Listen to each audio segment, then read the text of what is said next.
이럴 거면 뮤지컬 39회 2부 시작하겠습니다. 안녕하세요. 저는 해화로운 공연생활 진행자이자 주식회사 랑의 대표 안영수입니다. 안녕하세요. 공연 칼럼니스트 박병성입니다. 오늘은 진짜 말도 많고 관객도 많고 돈도 많아야 되기도 하고 이건 뭐 관객도 돈도 많아야 되고 제작사도 돈도 많아야 되는 네. 원작자도 많아야 되고 초호화 뮤지컬을 지향하고 있는 것 같은 작년 2022년과 23년을 뜨겁게 보내고 있는 바로 그 뮤지컬입니다. 뮤지컬 물랑루즈입니다. 물랑루즈라고 안 하던데 영화에서는 꽤 그런 게 있었던 것 같은데 물랑루즈를 이렇게 여러 가지 형태로 굉장히 오래전에 본 영화라 2000년대 초반에 나왔던 영화인 것 같은데 봤을 때 너무 그 당시엔 되게 이슈가 됐었죠. 저는 이 영화를 너무 좋아했었어요. 몇 번 봤던 기억이 있어요. 그 니콜 키드만이 너무 예쁘고 그렇죠. 전성기였죠. 네, 이안 맥그리거도 너무 순수하게 보이고 그 쇼며 막 이게 너무 기가 막혔던 저한테는 제 그 시절에 웬만한 무대 뮤지컬보다도 훨씬 더 임팩트 있었던. 그래서 이 작품 나오고 이거 뮤지컬로 곧 만들어진다. 다들 그랬었는데 실제 만들어지는 데까지는 꽤 오래 걸렸던 것 같아요.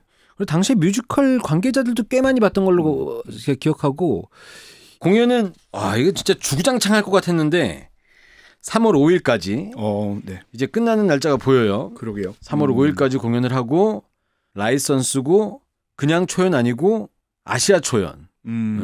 블루스케어 신한카드홀에서 블루스케어를 이렇게까지 쓴 공연이 있을까 싶을 정도로 블루스케어를 그렇죠. 객석 극장 자체가 완전 극장 자체가 그 공연장 가서 그래서 그런 얘기 했습니다.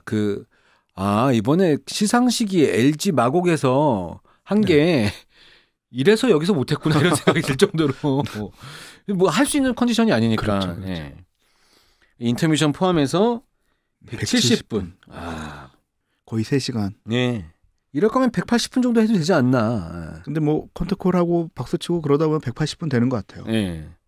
제작사는 초호화 공연을 만들 수 있을 만한 제작사. 대기업 제작사. CJ E&M에서 만들었습니다. 미국 공연에 투자로 했었던 거죠. 네. 킹키부츠, 뭐 물랑루즈 이런 것들이. 이제 그 투자사들이 몇 번째 투자 뭐 이렇게 돼 있는데 이제 꽤 많은 투자사들이 그 공연마다 브로드웨이 공연마다 걸려 있는데 거기에 이렇게 순서가 확 뒤에 오지 않는 꽤 중요한 그 투자사로 알고 있습니다. 그럼 많은 돈을 냈다 이 말이 투자를 그렇죠. 했다. 담갔다. 그 아까 말씀하셨던 것처럼 2000년 초반이라고 그랬는데 2001년이네요. 2001년. 와, 23년 전, 22년 전에.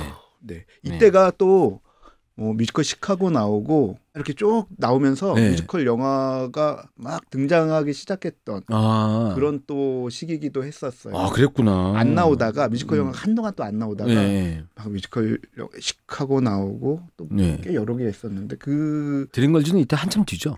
그거보다 한참 뒤죠. 그래서 뮤지컬 영화가 다시 붐이 인다라고 했는데 이게 물랑루즈는 엄격히 말하면 완전 뮤지컬 영화는 아니지만 거의 뮤지컬 영화라고 말해도 손색이 없을 정도의 작품이어서 그렇죠. 우리가 라라랜드도 마찬가지잖아요. 그렇죠. 뮤지컬 영화라고 해도 손색이 없잖아요. 뮤지컬 영화라고 우리는 하죠 이제. 그 아마 넷플릭스나 이런 데서 보면은 뮤지컬 영화 쪽에 들어가 있을걸요.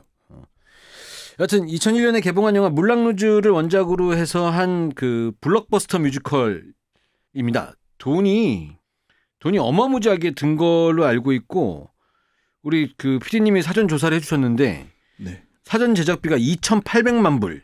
이게 이제 환율이 왔다 갔다 거리니까 대충 400억 살짝 안 되게. 와, 2,800만 불이면 400억까지 나온 거예요? 와. 그렇다는데요.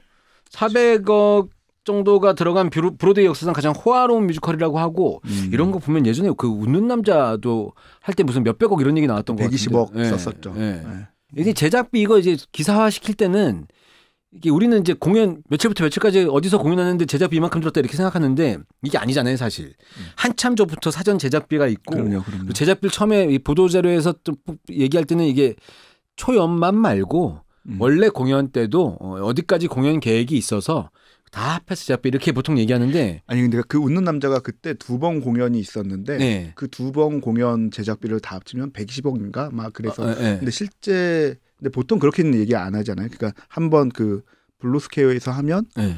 그 사전 제작비와 네. 여기서 이제 러닝 공연을 하면서 드는 러닝 그렇죠. 개런티 요거까지 합쳐서 이 프로덕션의 제작비라고 그러는데 근데 브로드웨이에서 여기 2,800만 달러는 네. 공연 올리기 전 제작비예요. 그러니까요. 그러니까 공연을 하면 할수록 네. 더 추가되는 거죠. 네. 네. 아마 이거 그 공연 보신 분들은 너무 잘 아시겠지만 노래 라이선스 때문에 그렇죠. 돈이 어마어마하죠. 예, 이건 뭐 곡이 한 70곡 이상이 사용되고 있으니까요. 70곡이나 들어가요? 나눠서 계속 그러니까 들어가요. 예. 70곡 잘라서 집어넣어갖고 예. 그 저작권 나눈 만큼 돈 주나? 그걸 아니겠지? 정확히 어떻게 주는지는 잘 모르겠으나 네. 어쨌든 그들에게 다 저작권료를 지불해야 되죠. 네. 그리고 만들어가는 과정이 굉장히 복잡한데 그러니까 그 아티스트들이 워낙 유명한 아티스트들의 노래를 쓰다 보니까 거의 모든 것이 가사 바꾸거나 이런 컨펌을 다 받아야 된대요. 네. 만약 한국에서 오면 한국어로 바꿨을 때 그 아티스트들한테 컨펌을 받아야 되는 시스템이니까 뭐 손도 많이 가고 과정도 어렵고 비용도 많이 들고 그렇죠. 공연계에서 꽤 오래 종사하셨던 분의 이야기를 빌어서 말씀드리면 진짜 라이선스 공연들 중에서 단연 탑급으로 컨펌 과정이 네. 복잡하고 오래 걸린다. 이렇게 얘기하시더라고요. 그만큼 이 작품에 영향을 끼친 그 많은 아티스트들이 있다는 얘기죠. 네. 공연 시작하기 전까지의 사전 제작비가 400억 가까이 든 이 공연이 2018년도에 미국 보스턴에서 43번이나 트라이아웃 공연을 하고 나서 2019년도에 브로드웨이에서 초연됐다는데 네. 43번 트라이아웃 공연이면은 그냥 한 번 한 거 아닙니까? 공연한 거죠. 그러니까요. 네. 네. 이렇게 진짜 그 아마 근데 우리나라에서 영화를 봤던 사람들도 우리나라 관계자들도 이거 뮤지컬 만들 거다. 이거 뮤지컬 만들어야 되네 이런 얘기 했었으니까 네네. 외국도 얼마나 많았을 거예요. 이런 얘기가. 네. 네. 다들 기대했던 작품이었죠. 네. 그리고 브로드웨이에서 초연된 다음에 꽤 화제성 있게 공연이 되고 그리고 이제 호주, 영국, 독일 거쳐서 아시아에서는 일본도 아니고 중국도 네. 아니고 우리나라에서 이제 처음으로 하고 일본도 올해 공연을 해요. 23년도에? 네네. 우리보다 좀 나중이지만 중하반기에 해요. 아 그럼 일본 프로덕션은 직접 브로드웨이랑 연락을 해서? 브로드웨이랑 연락을 하는데 네. 무대나 이 세트들은 상당 부분 우리 거 갖다 쓰는 것 같더라고요. 그러니까 이게 보통 아시아판권 이렇게 막 계약해갖고 아시아판권까지는 아닐 거예요. 우리나라가 아시아판권을 갖고 있지는 않아서. 정확히 모르겠어요. 아닌 것 같은데 단지 근데 이제 한국 무대나 세트 의상 이런 세트들을 대여하는 형식으로 가져간다라고 언뜻 들었어요. 그게 효율적이긴 하겠네요. 그렇죠. CJ 입장에서도 이걸 다 이거 직접 만든 건지 거기서도 대여해 온 건지 갖고 온 것도 있고 만든 것도 있고 뭐 컨펌 만들어서 컨펌 받은 것도 있고 뭐 여러 가지가 있는데 만든 거는 그럼 거기에 관련된 그 뭐 저희가 뭐 CJ 걱정할 건 아니지만 그렇죠. 많은 부분 회수할 수 있죠. 네. 그러니까 그 이제 제작비의 일부를 또 다른 형식으로 상환할 수 있는 이런 거는 만들어진 거죠. 이런 건 좋은 것 같아요. 네. 하여튼 이런 대단한 규모의 공연입니다. 그리고 우리나라 관객들도 대단한 규모의 공연인 것처럼 느낄 수 있도록 일단 뭐 객석 안에 딱 들어가면 빨갛게 도배가 된 그 당시 이게 한 18세기, 19세기 물랑루즈일 텐데 그 물랑루즈 그 파리의 그 화려한 쇼가 벌어지던 과거에 그곳으로 간 것 같은 느낌을 들게 객석 전체를 굉장히 많은 뭐 거대한 코끼리부터 풍차부터 치장을 해놔서 많은 비싸긴 한데 아깝지 않 충분한 볼거리를 주는 작품이죠. 그러니까 이게 사전 제작비도 되게 비싸고, 제작비도 많이 들고, 공연 제대로 올리기 위해서 컨펌 받는 과정도 되게 복잡하고, 블루스퀘어의 로비부터 시작해서 객석까지 해서 되게 화려하게 만들어 놓고, 그리고 이제 관객들한테 되게 비싸게 티켓 금액을 만들었다고 관객들이 이러면 이건 아니잖아요. 막 이렇게 되게 이렇게 했었는데 공연장에 딱 가서 객석에 들어가는 순간 돈을 쓰면은 이렇게 티가 나긴 하는구나 이런 느낌이 들 정도로 만들어 놓긴 했다. 개인적으로는 그렇게 느끼긴 했습니다. 네네네. 근데 이제 돈을 쓰고도 티 안 나는 경우도 있는데 돈을 쓴 게 티가 확 나더라고요.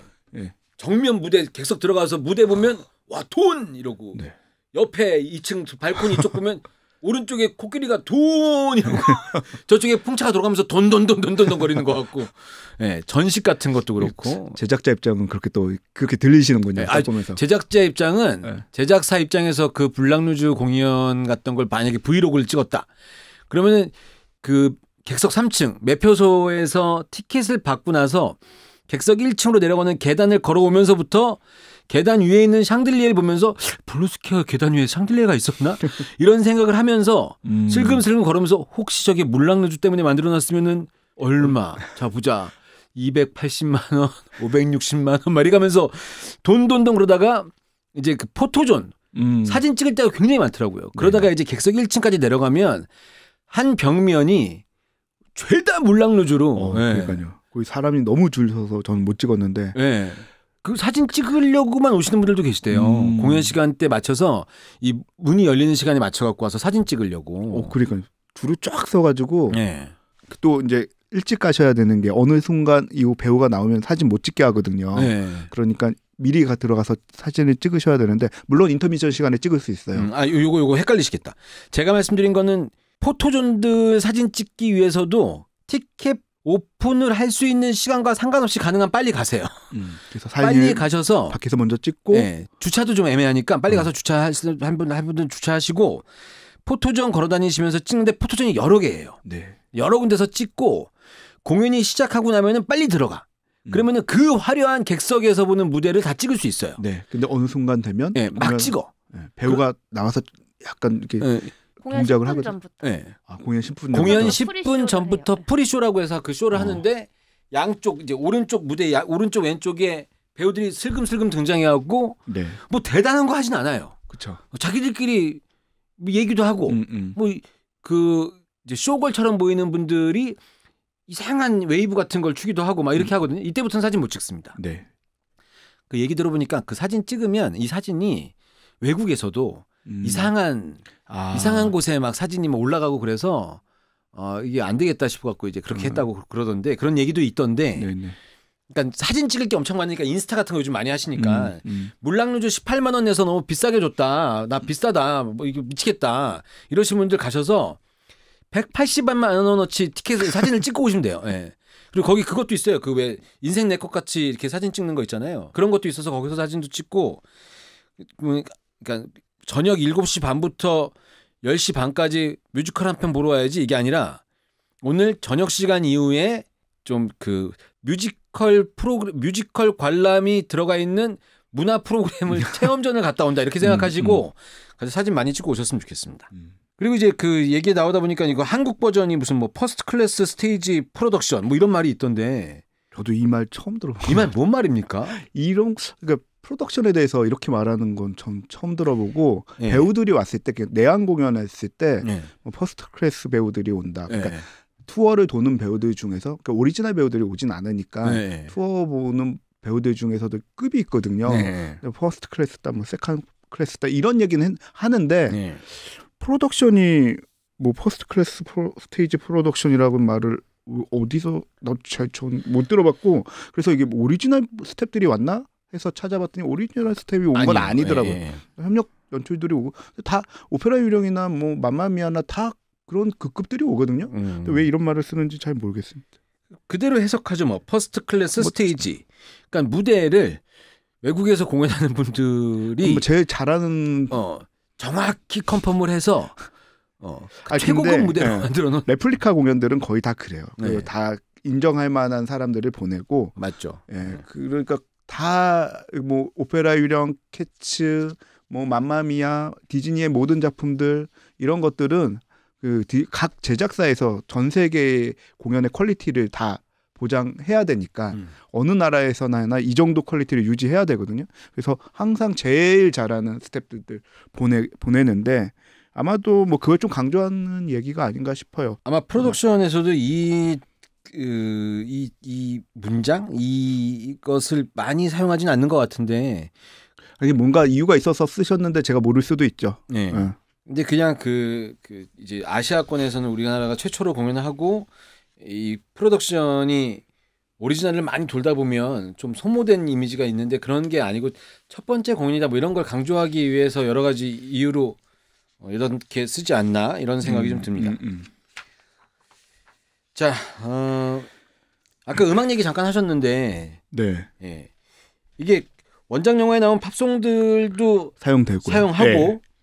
그러고 이제 새로 음악들도 많이 들어가 있죠. 네, 이 주크박스 뮤지컬인데 네. 기존에 보통은 이제 뭐 올슈겁이나 네. 아바의 노래를 가지고 맘마미아나 네. 이런 것들은 한 아티스트의 노래들을 사용하잖아요. 그렇죠. 근데 뭐 그래서 이제 그런 것들은 뭐 어트리뷰트 뮤지컬이라고 주크박스 뮤지컬 중에서도 네. 약간 아티스트에 대한 어떤 업적을 네. 기리는 그런 뮤지컬로 나누기도 하고 여기는 너무나 다양한 장르의 음악들이 사용되는데 그런 스타일의 이제 주크박스 뮤지컬이거든요. 그러니까 다양한 시대와 다양한 아티스트의 노래들을 다 합쳐놓은 그런 노래인데 뭐 우리나라에서도 그 달고나라는 작품도 네. 있었고 와이키키 브라더스 젊음의 행진 이런 것들 뭐 7, 80년대 노래들 가지고 만들잖아요. 그런 게 꽤 있어요. 근데 그런 것들도 노래 수가 뭐 20곡 그리고 한 곡을 거의 완창을 하게 되는 경우들이 많은데 여기서 첫 곡이 웰컴 투 더 물랑 루즈라는 노래인데 거기에만 14곡이 매시업 되어 있습니다. 장면에 그 노래 한 구절을 엮어가지고 한 곡을 만들었어요. 그래서 뭐 거의 모든 노래들이 그렇게 들어가다 보니까 전체 노래수 뮤지컬 넘버 수는 그렇게 많지 않은데 노래에 사용된 그 기존의 노래 수는 거의 70곡이 넘는 정도로 엄청나게 많죠. 그러니까 이게 그 사실 팝을 많이 아시는 분들이 많이 알면 알수록 그리고 좀 자세히 더 알면 알수록 그렇죠. 훨씬 더 좀 재미있게 들으실 수도 있고 그럴 가능성이 훨씬 높고 네. 저는 이제 광화문 연가나 뭐 이런 공연들 가끔 뭐 그날들 광화문 연가 젊음의 행진 뭐 이렇게 우리나라 가요로 만드는 공연들 보면 그 가수가 그 노래를 불렀을 때 정취가 사라지는 것 같거나 좀 훼손되는 것 같아서 싫은 곡들도 몇 곡 있거든요. 그럴 수 있어요. 예. 그래서 그런 것이 꺼림직하지 않고 한 번에 여러 공연에 여러 팝의 노래를 섞어서 듣는 것에 대해서 관심도 가고 흥미도 있고 이런 분들이면 훨씬 더 재밌게 보지 않으실까? 근데 저는 일단 노래를 알아야. 네. 근데 너무 뭐 그 50년대, 60년대, 70년대 그 최근 노래까지 네. 다양하게 있고요. 맞아요. 심지어 사운드 오브 뮤직도 나와요. 사운드 오브 뮤직의 일부분도 나오고 그리고 그 오펜바흐의 지옥의 오르페우스라는 되게 유명한 그 오페라 코미크라는 거기서 캉캉춤이 나오거든요. 그 노래도 나와요. 그러니까 그게 한 18세기 정도에 나왔던 노래인데 그때 노래부터 최근에 히트하는 노래까지 다 담겨 있는 2022년도에 히트를 하고 있었던 노래까지 다 나오니까 이런 것도 나오고 시아의 샹들레가 언제 그 1, 2, 3, 4, 1, 2, 3 그 따다다 그 노래도 나오고요. 굉장히 뭐 최신곡도 나오더라고요. 그래서 어떤 곡도 우리가 잘 모르는데 그 곡들도 그 영미권에서는 그래도 꽤 60년대, 70년대 히트했었던 팝들이고 그래서 음악을 조예가 깊으신 분들은 조금 더 재미있게 즐기실 수 있고 특히 영미권 사람들은 아무래도 더 친숙한 그렇죠. 우리보다는 더 친숙할 거 아니에요. 그래서 더 재미있게 보실 수 있는 작품 아닌가 싶어요. 그러니까 이게 저는 혼자 그런 생각했어요. 물랑 루즈를 브로드웨이에서 했으니까 여긴 관광객들이 공연을 많이 보니까 세계적으로 유명해진 넘버들을 이용해서 어떤 나라에서 어떤 세대가 와서 공연을 봐도 물랑 루즈는 뭐 여하튼 지금 봤을 때는 그 시대에 그 화려했었던 프랑스의 어떤 무대나 이런 것들을 하고 그다음에 그 안에 있는 내용은 우리가 흔히 접할 수 있는 사랑 이야기니까 이 플롯은 그대로 가고 음악들로 굉장히 여러 나라 사람들을 귀를 현혹시키고 눈은 이 블록버스터 이 화려한 무대로 만들어놨으니까 그렇게 되는데 이제 우리나라에서 공연했을 때는 이런 부분 때문에 호와 불호가 나뉠 수도 있겠다. 그러니까 저같이 영화 물랑 루즈 때 추억이 굉장히 짙었던 사람은 딱 보면 내가 알았던 영화 물랑 루즈에서 샹들리에가 나오고 오히려 나오고 이거는 이게 뭐지 막 이런 생각이 들 때도 있으니까요. 이거에 대한 갭을 좀 줄이거나 이건 쇼 뮤지컬로 내가 그냥 봐야 되겠다 이런 생각이 좀 들어야 되는 것 같은데 여기에 대한 정보가 없이 딱 영화 물랑루즈 나 그때 너무 재밌게 봤었잖아 하면서 그 추억만 가지고 그냥 딱 오시는 분은 그 영화 봤을 때랑 좀 다른데 뭐 이런 느낌이 들 수도 있지 않을까? 이런 생각이 좀 들었어요. 네. 저도 좀 비슷한데 1막 이게 되게 긴데도 1막 끝났는데 벌써 끝났나 싶을 정도로 굉장히 그 화려하고 볼거리도 많고 아는 노래도 자꾸 들리고 그러니까 금방 시간이 가더라고요. 근데 사건이 진행된 게 없는 거예요, 별로.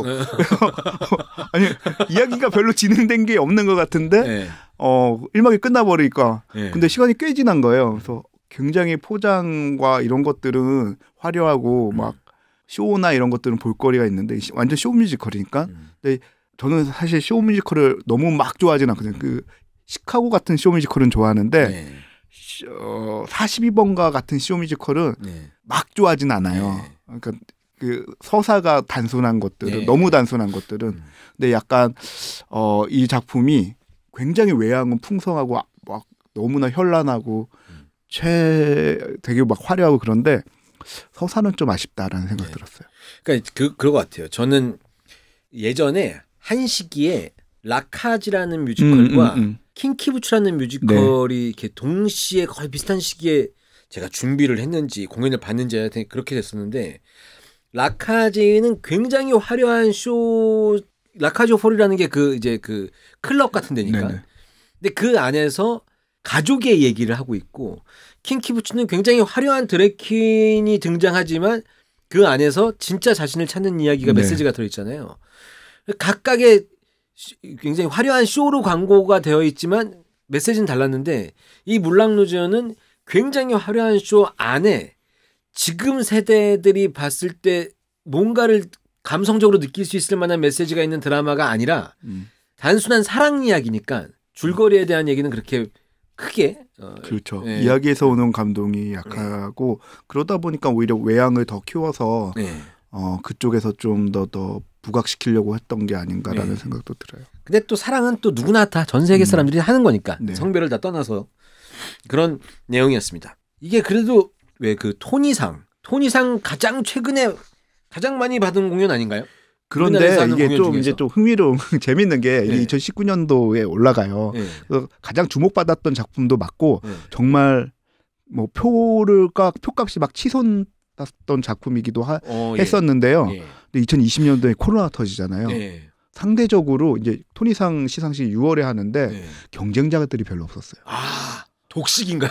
그러니까 후보 남우주연상 후보가 하나였던가 뭐 그럴 정도로 그러니까 경쟁작들이 별로 없는 상태이다 보니까 좀 억울할 수도 있을 거예요. 경쟁작이 있어도 충분히 받을 수 있는 영역들은 다 받았을 텐데 그 경쟁작이 별로 없는 상태에서 약간 독식한 거라 상대적으로 의미가 조금 떨어질 수 있죠.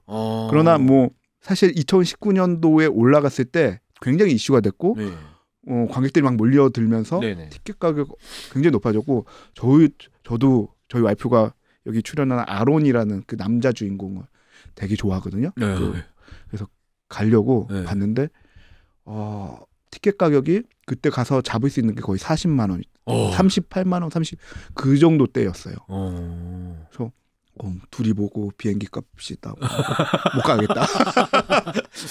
나 애기는 어떡하지? 뭐 이거부터 했다가 가격도 못 가겠다. 그랬던 기억이 나는데 너무 잘 팔렸던 공연이에요. 나왔을 때 잘 됐긴 했지만 하여튼 그 시상식에서의 독식은 경쟁작이 없는 상태에서의 독식이었죠. 여하튼 10개 부분의 상을 받았다고 합니다. 그리고 뭐 전 세계적으로 있는 이 뮤지컬 관련된 시상식에서 36관왕이 됐다고 우리 PD님이 조사해 봤는데 이렇게 됐다고 하니까 작품적으로는 정말 지금까지 나왔던 작품 중에서 비주얼적인 면이나 막 이런 뭐 아까 우리 계속 얘기했던 그 스펙터클하게 많은 비용을 들이고 그래서 들인 만큼 이게 모양이 나왔던 작품이어서 충분히 상 받을 만하죠. 하지만 우리나라에서는 왠지 드라마가 갖고 있는 뭐 이런 게 좀 있어줘야 뭐 이런 게 되는데 이제 그 부분에 대해서 조금 아쉬운 면이 근데 이건 뭐 이미 원작이 영화가 있으니까 그러니까요. 거기다 뭐 우리가 뭐 갑자기 사친을 무슨 뭐 어떤 이상한 전사를 부여해서 할 수 없는 일이고 그 아까 CJ ENM이 공연 이제 제작사 중에 몇 번째 그 투자사로 네네. 들어가 있다 이렇게 말씀드렸는데 이게 2017년도에 그러니까 처음에 저 쇼케이스 같은 거 아까 뭐죠? 트라이아웃? 트라이아웃 공연하기 전에. 네. 2018년도에 트라이아웃을 했다 그랬으니까. 네, 그 전에 이제 투자자를 모을 때 투자를 했고. 그래서 이제 공동 프로듀서로 자격을 그래서 토니상 받았을 때 아마 갔을 거예요. 우리 CJ 관련자도 그래서 보도자료 냈던 거가 기억이 나는데요. 그래서 CJ 이제 그 브로드웨이에서도 우리나라 시장이나 우리나라 제작사, 투자사 이 정도를 좀 이 공연에 관련돼서 관심 있게 보는 문화가 잡힌 거 아닌가? 그 CJ 같은 경우가 이제 가장 큰 손 중에 하나고 이것도 그렇고 백투더퓨처도 굉장히 지금 흥행하고 있는데 거기서도 그랬고 비틀주스도 투자를 했던 작품을 지금 우리나라 갖고 오고 있잖아요. 네네네. 그리고 이 작품들은 어쨌든 그 리드 프로듀서라고 해서 창작자를 선발하거나 제작에 관해서 주도해 가는 프로듀서들이 있는데 그 리드 프로듀서는 아니고 거기에 관여하기보다는 이제 그런 거에 결과 보고서를 받고 어떤 정도의 투자금을 이상을 내면 키키부츠 같은 경우는 한 10억 낸 걸로 알고 있거든요. 100만 달러죠. 100만 달러를 냈었는데 아마 비슷한 정도의 투자를 했을 거예요.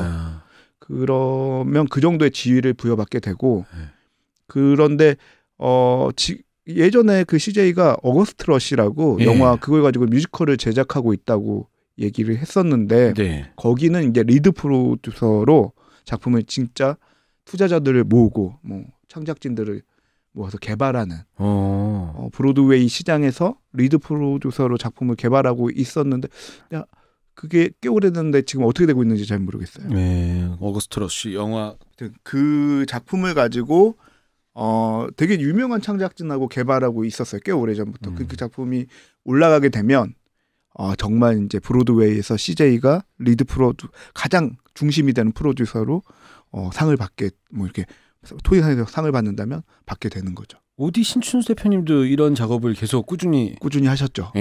닥터지바고 같은 경우도 올렸고. 그리고 라이브 강병원 대표도 그런 것들에 대해서 좀 해외 진출에 대해 관심 많으시죠. 그래서 그 마리퀴리 같은 경우는 런던 진출을 조금 타진하고 계신 걸로 알고 있어요. 근데 아직까지는 초보 단계이고 약간 같이 리딩 공연을 해서 하는 파트너를 좀 리딩을 하고 같이 제작을 할 파트너를 찾고 있는 단계이고, 근데 또 최근에 우리 창작 뮤지컬들이 주로 아시아권, 일본이나 중국은 되게 많이 진출하거든요. 그런데 영미권까지는 아직 제대로 상업적으로 진출을 못 하는데 예술경영지원센터에서 좀 그런 지원들이 꽤 많이 생겼어요. 영미권 진출을 하기 위한 초기 단계의 지원. 그러니까 영미권 프로듀서들에게 쇼케이스를 선보인다거나 영어로 다 번안해서 영국 배우들이 부르는 그런 어떤 리딩 공연을 한다거나 이런 것에 대한 지원들이 있고, 중장기 지원도 뮤지컬을 하겠는데 중장기 기간이 3년 지원하는 거거든요. 그 중장기 지원 같은 경우는 그 제작사가 이 작품을 영미권에 진출해서 어디까지 선보이겠다 이런 긴 3년 프로젝트를 가지고 영미권 시장을 공략하기도 하고, 그렇게 지원 사업이 조금 더 넓어지고 있는 추세입니다. 이런 거 빨리 우리도 좀 해갖고 당장 난쟁이들 전 가능하다고.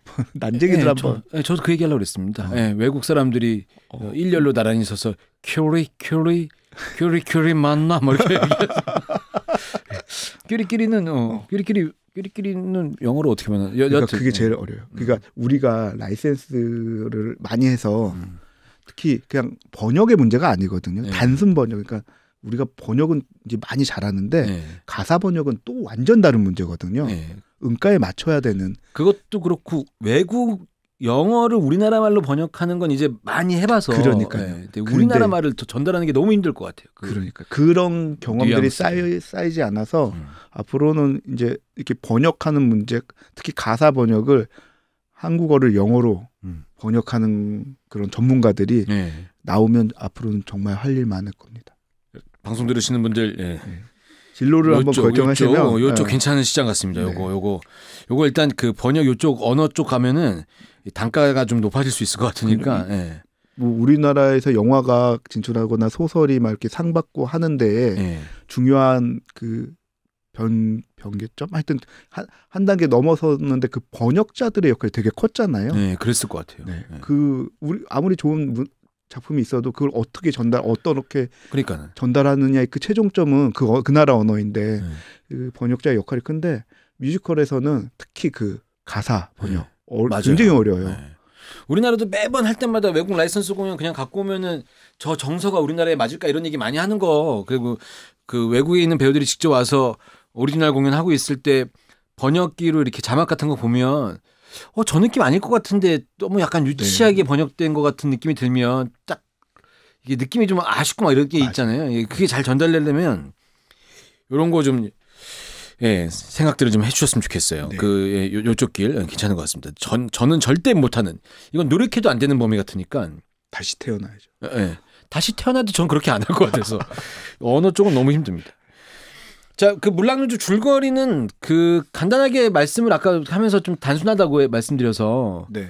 그러니까 그 물랑루즈라는 클럽이 있고. 네. 그 물랑루즈가 사실은 이제 경영 위기를 맞이했는데. 그렇죠. 거기 물랑루즈의 그 쇼를 하는 에이스 사틴, 니콜 키드만, 아이비, 이제 그 김지우 이렇게 연결되는 그분이 있는 거죠. 이제 이 사람을 그 물랑루즈의 그 운영하는 사람이 이 돈 투자할 만한 사람을 소개시켜줘서 그럼 같이 좀 시간을 지내면서 투자 유치를 만들어 봐라. 네네. 이런 설정인데 이때 보헤미안 이제 사람들이 모여 있는 곳에 주인공 남자 주인공이 미국에서 왔죠. 미국에서 온 시인이죠. 이 남자 주인공이 시를 딱 기가 막히게 읊은 남자 주인공이 있는데 이 주인공을 거기에 있는 이제 보헤미안들이 보고 대단하다. 너 가서 물랑루즈 가갖고 이 사틴한테 가서 시를 읊어줘라. 그러면은 아마 사틴이 너한테 반해서 물랑루즈에서 우리의 공연을 할 수 있게 만들어줄 것이다. 이렇게 얘기해서 이게 이 두 명이 사틴을 만나려고 하고 있는데 사틴이 하필 헷갈려서 그쵸. 이제 그 남자 주인공을 만나게 되고 이때 이제 사랑이 만들어지죠. 근데 나중에 이제 사실을 알게 돼서 엮여갖고 거기서 결국은 이 투자사 앞에서 이 보헤미안들이 쓴 대본대로 공연을 만드는 것으로 유치를 결정하고 했는데 이 돈 많은 투자자가 돈에 있어서 사업에 있어서 사랑에 있어서 사람을 찾지 않는 소유욕에 있어서는 냉혈한 사람이고 이런 위기를 맞이하게 된다. 그리고 이걸 이제 슬기롭게 풀어나가지 못하고 감정대로 풀어나가죠. 결국 그렇죠. 이제 그들 관계 그들이 만들려는 그게 갑자기 만든 거다 보니까 대본이 없었는데 그 대본이 되게 우연치 않게도 그들 세 명 그 투자자인 그 귀족과 그 사틴과 크리스티앙 두 사람의 세 명의 그 관계의 플롯을 만들려는 작품에 넣게 되고 나중에는 사틴과 크리스티앙의 사랑이 이루어지지 않을 것 같으니까 크리스티앙이 감정에 폭발해서 그 경계를 넘어서서 넘지 말아야 돼. 현실의 크리스티앙이 돼서 대사를 하는 바람에 모든 게 들통나고 하는 이야기죠. 그리고 안타까운 사틴의 건강 상태와 그렇게 되는 거죠. 그래서 그 중간 거의 후반부에 나오는 그 쇼 머스트 고 온 이 물랑루즈에 운영하는 이 사람이 이제 그런 이야기를 하는데 그 영화에서도 굉장히 그 중요한 포인트였고 저는 이제 그 줄거리는 이 정도 간단하게 말씀드리면 될 것 같고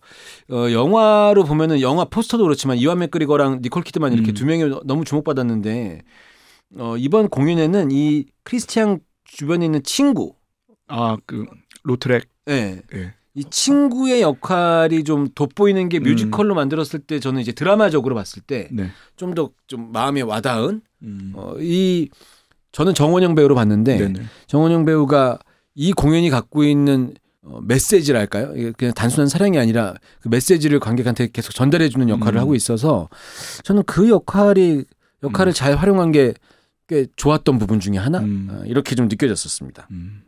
어떻게 그 이번에 우리나라 공연하고 있는 배우분들 성함이라도 한번 쭉 불러볼까요? 네. 크리스티앙 역의 홍광호, 이충주.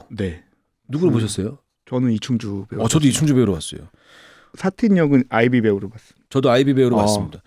그 김지우 배우나 아이비 배우나 워낙 너무 잘하시는 멋진 배우니까. 분들이라 지들려 역에는 김용수 배우와 이정열 배우인데 이 둘 다도 용수 형, 정열이 형 이분들이 이런 블록버스터 대형 뮤지컬에 꾸준히 출연해 주시는 그 연배 있는 그렇죠. 중년층의 배우시죠. 근데 이 역할이 왜 미스사이공의 그 엔지니어처럼 나이가 좀 있는데 그걸 처음부터까지 계속 이어가는 분들이니까 맞아요. 이 에너지도 대단해야 되고 이 지들러는 정말 주구장창 나옵니다. 그죠? 네네. 중간에서 계속 이렇게 조율하면서 머리 굴려야 되고 이쪽도 비유 맞춰야 되고 저쪽에서도 또 비유 맞춰야 되고 하는 그런 역할이죠. 드라마는 그런 거고 공연으로 따지면 관객들을 이제 당신들은 공연장에 와 있는 것이 아니라 물랑루즈에 와 있는 것이다라는 착각이 일어날 정도로 계속 관객과의 이런 것들을 호흡을 맞춰줘야 돼서 굉장히 중요한 역할이고 몬너스 공장 역에는 손준호 배우랑 이창용 배우, 로트렉 역에 최호중, 정원영 배우, 산티아고 역은 심세인, 심건우 배우. 물론 제 좌석은 제가 일부러 뒷자리 달라고 해서 굉장히 멀리서 보긴 봤지만 공연 보면서 이 물랑루즈는 좀 더 가까이서 보고 싶은데 이런 생각이 영화 때문에 그런 것 같아요. 이 전체 그러니까 약간 마음대로 하면 1막 시작할 때는 좀 뒤쪽에서 보다가 2막 때는 좀 가까이서 보면서 이 배우들의 감정 같은 것들을 좀 보고 싶다 이런 생각이 좀 들었습니다. 자, 아까 잠깐 말씀하셨는데 그 공연 보러 가시려고 했을 때 그 우리나라 돈은 40만 원 막 이런 얘기 하셨는데 $200 넘었어요. 거의 $300 가까웠었고 그것도 아론 회차였을 때는 더 그랬던 것 같고 굉장히 비쌌던 걸로 기억하고 있어요. 그래서 그거 계속 날짜 다 봤거든요. 그나마 싼 게 어딨나 보면서 어느 정도 자리 보려고 하면 30만 원, 40만 원대까지도 올라가더라고요. 근데 이제 좀 저렴하게 구매할 수 있는 방법이 있긴 있는데 그게 이제 로터리 티켓. 그렇죠. 그거는 이제 복불복이라 로터리라는 것이 이제 신청을 하고 복권처럼 내가 뽑히면 그 자리를 살 수 있는데 당일날 되게 저렴한 가격으로. 근데 못 뽑히면 못 보는 거죠. 비행기는 끊었는데. 그렇죠. 한국 물랑루즈는 그린 페어리 티켓이라는 게 있대요. 그래서 회차별로 10팀. 그러니까 한 팀에 2장씩 해서 총 20명한테 랜덤으로 좌석을 추첨해서 5만 원의 티켓을 구매할 수 있는 할인 티켓 이벤트를 진행했다고 하는데 전 몰랐네요. 많이 했으면 좋겠네요. 이런 거는. 청취자분들 후기 한번 살펴볼까요? 네. 쇼 뮤지컬답게 세트, 의상 모두 화려해서 보는 재미가 확실한 극입니다. 포토존도 화려해서 사진 찍는 재미가 있어요. 티켓값 비싸다고 욕했는데 공연 보고 나니 18만 원 받는 거 이해됩니다. 돈 아깝지 않아요. 이분은 완전 만족하셨네요. 그죠? 정말 비쌀만하다 이런 딱 들어가 보면 비쌀만하다라는 생각이 들어요. 18만 원 받는 거 이해됩니다. 이 후기 보내주시고 혹시 S석 사고 이런 거 아니겠죠? 한번 보고 두 번째는 VIP 사셨으니까 이렇게 말씀하신 거겠지. 팝송 편곡을 정말 잘했어요. 이분은 팝송을 잘 아시나 보네요. 익숙한 팝송들이 뮤지컬이랑 이렇게 잘 어울릴 줄 몰랐습니다. 극 중에 돈으로 행복을 사지 못한다면 그건 돈이 부족해서다라는 대사가 나오는데 전 18만 원으로 행복을 사고 왔어요. 역시 돈이 최고입니다. 자본주의 만세! 단점은 조명 눈뽕이 심하고 이게 눈으로 이렇게 하는 거. 팝송 번역 가사 중에 갑자기 집중을 깨는 단어들이 있어서 아쉬웠습니다. 이런 부분 아까 우리가 그 번역 얘기했던 거. 지금 그 후기 두 후기 다 18만 원 긍정의 신호를 보내고 계시네요. 제작사들은 이런 얘기만 편집해서 듣습니다. 근데 개인적으로는 그 어떤 일정 기간 좀 줘서 이제 그 연말 때는 흥행이 좀 그 연말 분위기가 있으니까. 근데 연초 되면 약간 좀 떨어지잖아요. 요때 그냥 물랑루즈 초연이고 아까 그 뭡니까 그 퍼스트 클래스 스테이지 뭐 이거 프로덕션인데 퍼스트 클래스 스테이지 프로덕션에 퍼스트 관객 기념 뭐 할인해갖고 이렇게 할인 정도 조금 한번 풀면 어떨까 이런 생각이 조금 들어요. 관심은 간데 너무 비싸서 못 가시는 분들 있을 테니까 올해 경기도 불경기랬는데. 자, 지금까지 뮤지컬 물랑루즈에 관해서 이야기 나눠봤습니다. 다음 주에는 대학로의 아이돌 슈토풍이 출연하는 슈토풍이 출연해요? 와. 유동수 픽 캐스팅 엄청 좋네. 유동 배우가 섭외를 진짜 엄청 열심히 해요. 곧 저희 코너는 제가 보기엔 없어지진 않고 한 달에 한 번. 회차가 줄어들 것 같아요. 조회수 보면 분기별로 막 조회수 보면 확 티가 나요. 슈토풍. 자, 저희는 3월에 새로운 공연 소식으로 찾아뵙겠습니다. 이럴 거면 뮤지컬.